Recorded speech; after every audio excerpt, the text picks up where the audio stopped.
Dollar bonds issued by Angola, Zambia, Nigeria, Ghana were the best performers in emerging markets in the month of November after Sri Lanka. Analysts were of the view that stock markets on the continent, excluding South Africa's, were getting increasingly cheap as their discount to developing peers continued to widen to a record. To unpack the investment case behind African markets, we're joined by Maurice Madiba, who is the CEO of Cloud Atlas. Maurice, thank you so much for your time.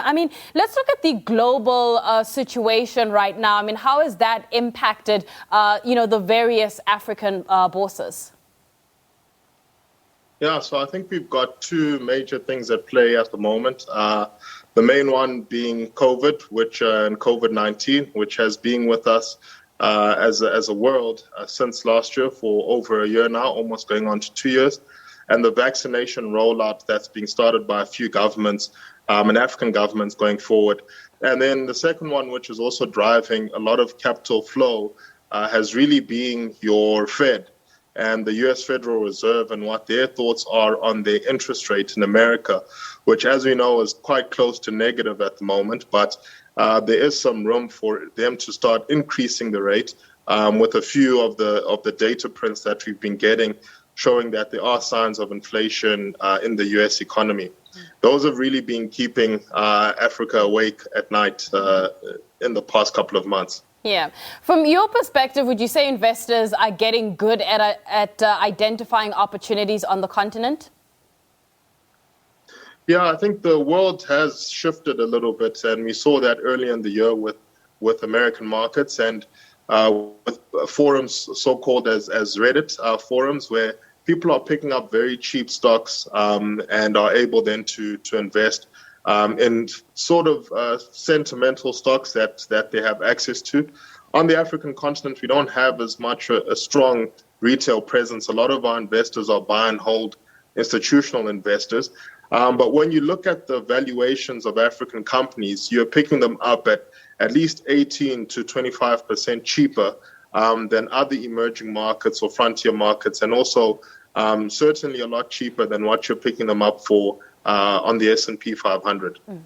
Where are the bright spots for you right now on your radar screen and in which countries? So a few countries have been really shining the light. We've seen now the World Bank has approved $150 million to invest in Rwandese businesses.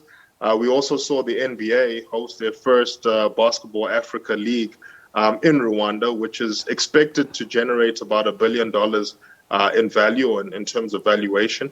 Another market which has been doing fairly well in the bond space has been Ghana. Ghana's data prints have been good. Their external bonds or their Euro bonds have also been performing well. They haven't defaulted, which is good, and there's a stable outlook on their credit rating.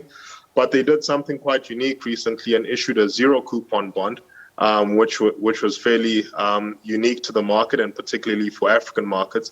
And then we're seeing tourism start to pick up in Morocco and also in Mauritius, where they're starting to open their borders as vaccinations of COVID start to rush out on the continent. Which sectors, from your perspective, are struggling, and are they showing levels that could indicate some kind of recovery? Yeah, so the real estate sector across Africa has been struggled. It has been sold off quite a bit. You're looking at double-digit drawdowns for the past 2 years. But there's still a lot of value that people can pick up from those sectors. Another sector which has been struggling is healthcare, surprisingly, during this time. And predominantly because a lot of the healthcare providers do things like when it's flu season, flu shots, people going in there and buying certain medicines. That has slowed down a little bit as mostly Africans try to seek home remedies to keep the COVID virus at bay. So we've seen a bit of a sell-off there. But again, it's a strong sector with very strong fundamentals. And the retail sector across the continent is now grappling with this inflation, particularly food inflation, which we've seen in a lot of African markets. Nigeria also, if you look at that, their food inflation has been around 22%, which is exceptionally high. But then again, the retail sector is always serving the population. So there's definitely a few pickups there, but it has been struggling over the past year.